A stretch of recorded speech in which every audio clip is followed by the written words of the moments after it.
How do children learn right from wrong? How do we teach children the difference between right and wrong?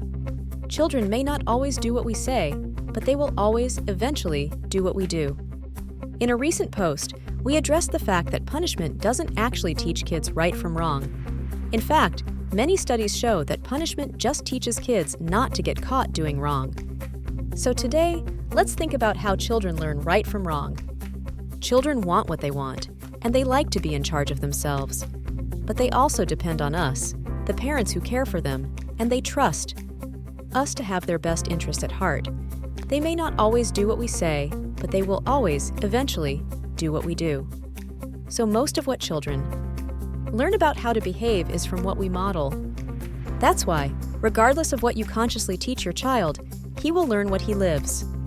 When we cheerfully help them clean up the spilled milk, they learn that it isn't an emergency, so they don't need to cry or to blame, and can simply solve the problem.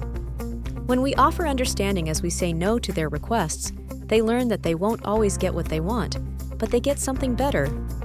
A mom or dad who always understands. When we're there to listen, they learn that life can be tough, but they can always recover and find a better way.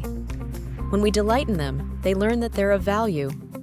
When we're forgiving of their mistakes, they learn that no one's perfect, but they're more than enough just the way they are. When we apologize and make amends, they learn how to repair the damage they do. When we try to see their side of things, they try to see our side of things. When we believe in their best intentions, even when they aren't at their best, they don't want to disappoint us. When we're clear about the limits and give them support to meet those limits, they try hard to meet our expectations. When we're compassionate in the face of their upsets, they learn that emotions aren't an emergency and can be managed. When we model the emotional regulation and responsible behavior we want from our child, we raise a child we can be proud of.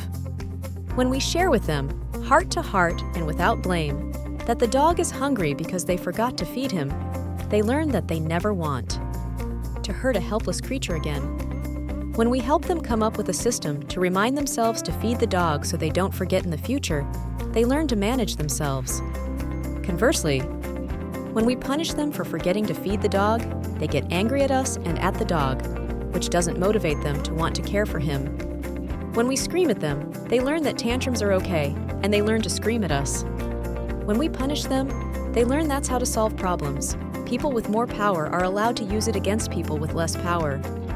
When we swear at another driver, they learn incivility, not to mention some embarrassing words.